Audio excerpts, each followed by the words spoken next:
High বন্ধুরা, বৈশাখী রান্নাঘরে আপনাদের সবাইকে স্বাগত। আশা করি সবাই ভালো আছেন, সুস্থ আছেন। আজকে আমি একটা নতুন রেসিপি আপনাদের সঙ্গে শেয়ার করতে চলে এসেছি।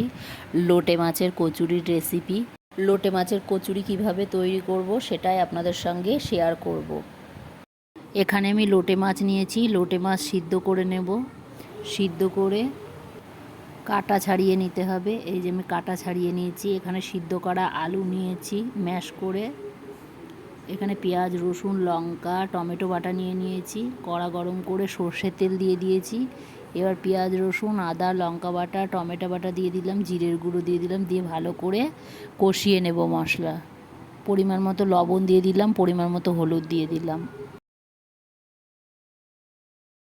মশলা কষানো হয়ে গেছে। এবার লোটে মাছটা দিয়ে দিলাম। লোটে মাছটা দিয়ে আমি ভালো করে কষিয়ে নেব।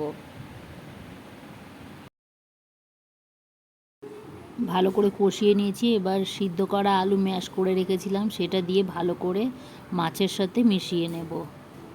3-4 মিনিট ধরে মিশিয়ে নেব। এই যে গুঁড়ো গরম মশলা দিয়ে দিলাম। ধনে পাতা থাকলে ধনে পাতাও আপনারা দিতে পারেন। এবার নাবিয়ে ঠান্ডা করে নেব। এখানে ময়দা নিয়েছি, লবণ দিয়ে দিলাম, চিনি দিয়ে দিলাম, সাদা তেল দিয়ে দিলাম। ভালো করে ময়াম দিয়ে নেব। এই যে আমার ময়াম দেওয়া হয়ে গেছে। এবার অল্প অল্প জল দিয়ে মেখে নেব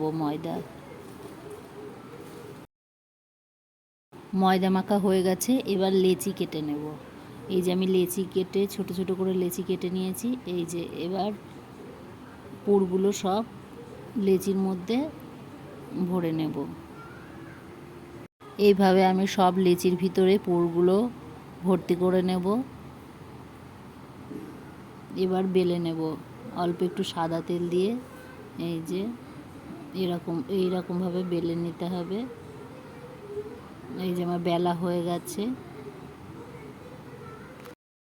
কড়াই গরম করে সাদা তেল দিয়ে দিয়েছি। তেলটা হয়ে গেছে। এবার আমি কচুরিগুলো ছেড়ে দেব। এই যে আমার লোটে মাছের কচুরি রেডি হয়ে গেল। এইভাবে আমি সব কচুরিগুলো ভেজে নেব।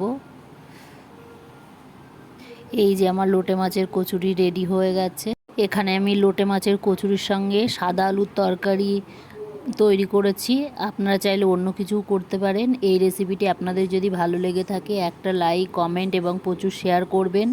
আমার এই চ্যানেলে যেই বন্ধুরা নতুন সাবস্ক্রাইব করে দেবেন এবং পাশের বেল আইকনটি প্রেস করে দেবেন নতুন নতুন রেসিপির ভিডিও পেতে।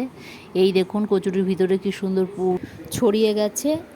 আজকে এই পর্যন্তই। আবার অন্য কোনো দিন অন্য কোনো নতুন রেসিপি নিয়ে চলে আসবো।